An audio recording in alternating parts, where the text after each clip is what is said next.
de l'OTAN à propos du soutien, du financement et de la médiatisation des actions des groupes terroristes au Sahel et sur le sol malien. Ces accusations n'ont pas fait l'objet d'un examen, d'une plaidoirie ou d'une confrontation judiciaire à l'ONU. Ce silence a été vécu pour moi comme une humiliation de l'intelligence africaine, comme un déni.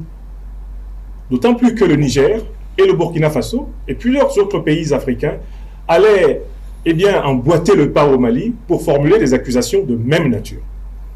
En tant qu'intellectuel, fils de l'Afrique, serviteur des libertés africaines, j'ai entrepris une enquête par moyens personnels, empruntant aux archives américaines, européennes, françaises, aux archives reconnues par les institutions politiques internationales, toutes les preuves qu'en réalité, Al-Qaïda ou l'État islamique, ce ne sont pas des organisations musulmanes, ce sont des groupes de mercenaires et de bandits financés par les grandes puissances impérialistes de l'OTAN, avec leurs alliés du Moyen-Orient, pour maintenir l'Afrique en guerre et pouvoir continuer à la piller. On va revenir sur ces preuves, le temps de donner à Massiré le temps de réagir. Vous parliez tantôt de preuves, alors que ça fait trop longtemps qu'on en parle, bien sûr. Toutefois, quelles sont ces preuves? Est-ce que vous pouvez nous en dire plus par rapport à ces preuves dont vous évoquez dans votre ouvrage? Sans priver les lectrices et les lecteurs du loisir de parcourir les 198 pages de cet ouvrage, j'ai mobilisé 6 catégories de preuves, 6 types de preuves. Une preuve historique, rappelant la composition des pays de l'OTAN et la composition des principaux acteurs historiques de la traite négrière, de la colonisation et des tentatives de néocolonisation du continent africain. Vous vous rendrez compte qu'il y a une identité de liste. Si vous prenez les puissances négrières, les puissances coloniales, les pays de l'OTAN et leurs alliés du Moyen-Orient, vous retrouvez les mêmes puissances depuis pratiquement 700 ans à user de la terreur contre les Africains. Deuxième preuve, là on rentre dans des documents qui ont été déclassifiés ou qui ont été révélés par des enquêtes internationales, dans le cas d'espèce Wikileaks, les emails de Madame Hillary Clinton, qui était secrétaire d'État américaine au moment du bombardement, du saccage de la Libye par l'OTAN. Ces emails révèlent que Kadhafi n'a pas été tué pour la démocratie, la bonne gouvernance, les droits de l'homme. Kadhafi a été tué parce que son régime se préparait à mettre en place une monnaie souveraine africaine qui détrônerait le dollar, l'euro et le franc CFA. J'ai une troisième catégorie de preuves. C'est un dialogue célèbre entre l'ancien ministre des Affaires étrangères de la Fédération de Russie, de la France, il s'appelle Laurent Fabius, et l'actuel ministre des Affaires étrangères de la Russie, Sergueï Lavrov. Lavrov se fait appeler par Laurent Fabius qui lui demande de ne pas faire intervenir la Russie parce que la France veut aider le Mali à combattre ce qu'on appelle alors les djihadistes en 2013. Alors Lavrov dit ceci à Fabius: vous allez combattre maintenant au Mali les terroristes que vous avez armés en Libye. Et Fabius fait la réponse très célèbre, mais tristement célèbre suivante: c'est la vie. Et j'analyse le contexte et l'histoire de cette rencontre. Je passe à une quatrième preuve. C'est la confrontation entre l'ancien président américain Barack Hussein Obama et l'ancien président du Niger, Mahamadou Issoufou. Elle se passe le 27 mai 2011 à Deauville.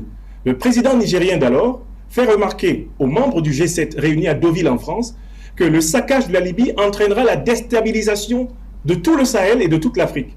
La réponse du président Obama est célèbre, tristement célèbre elle aussi. We will finish the job, c'est-à-dire nous irons jusqu'au bout de notre objectif.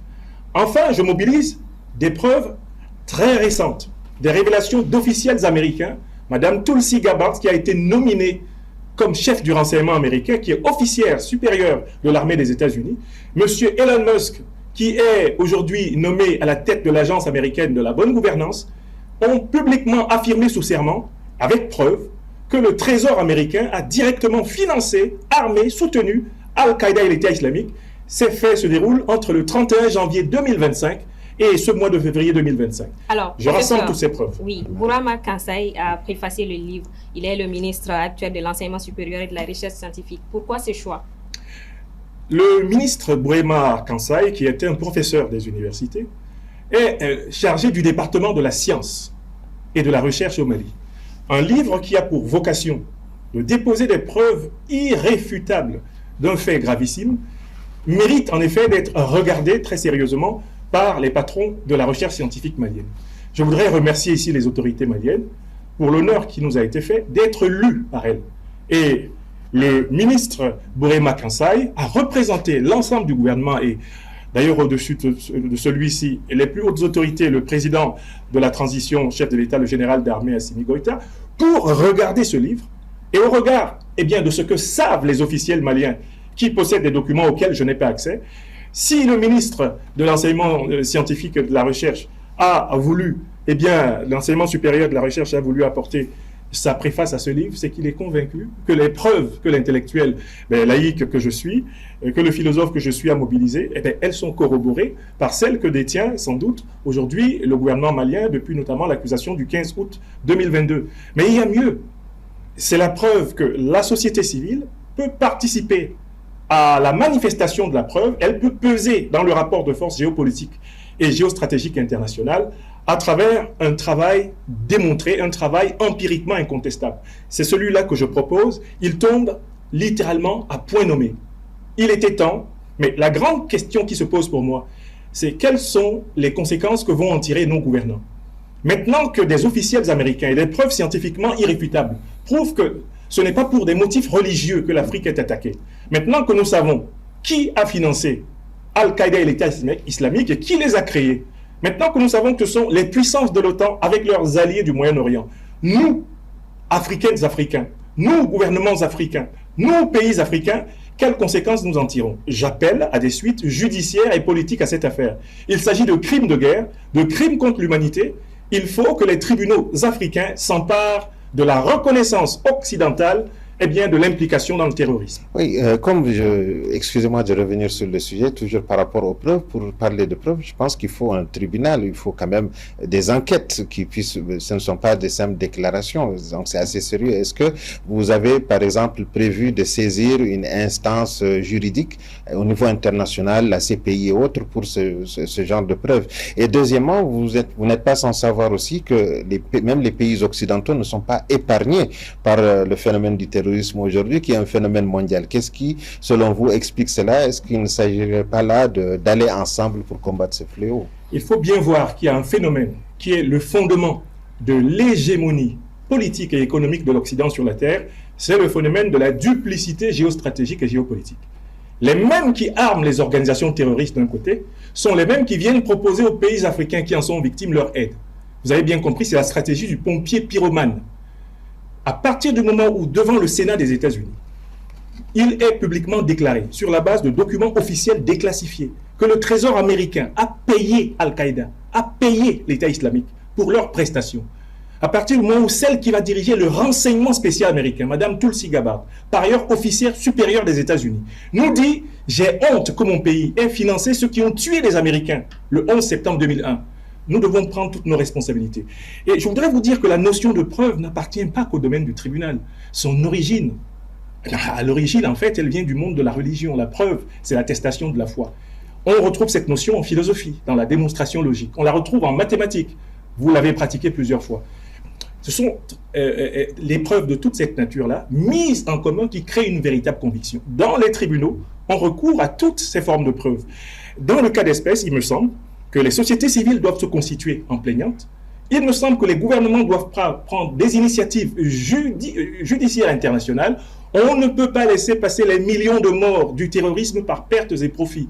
Et il faut que quelqu'un paye pour tout ça. Monsieur Franklin, vous avez interpellé dans le livre La jeunesse africaine. Quel doit être son rôle? Le premier devoir de la jeunesse africaine, c'est de tout faire pour s'offrir la meilleure éducation possible. Elle n'est pas faite simplement de ce qui nous est enseigné, mais de l'effort de chercher la connaissance. Le deuxième élément, c'est l'engagement citoyen. Les jeunes Africains doivent se sentir impliqués par les transformations sociales, économiques et politiques de leurs pays respectifs et de notre continent. Enfin, il y a un troisième niveau. La jeunesse africaine, elle est faite des responsables politiques, économiques, sociaux de demain. Il faut se préparer à assumer des responsabilités.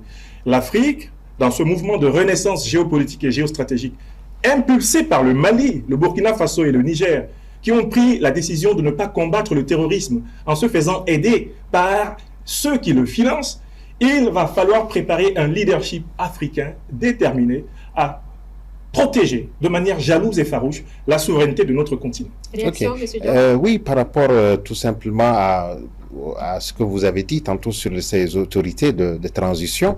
Vous n'étiez pas tendre il y a quelques années avec ces autorités-là, mais qu'est-ce qui a changé entre-temps? Ensuite, on dit très souvent que oui, le professeur défend l'Afrique, le professeur parle de l'Afrique, le professeur fait la promotion de l'Afrique, mais quelque part, il ferme les yeux concernant les dirigeants qui s'éternisent au pouvoir, notamment celui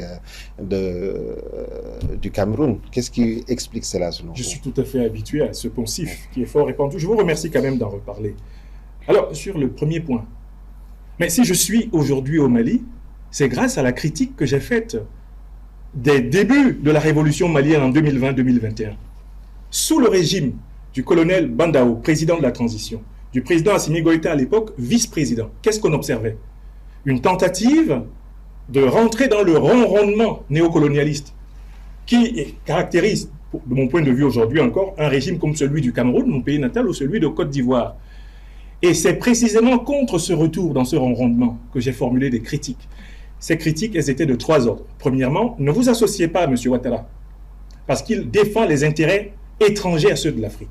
Si vous vous associez à lui, vous vous retrouverez contre le peuple africain du Mali.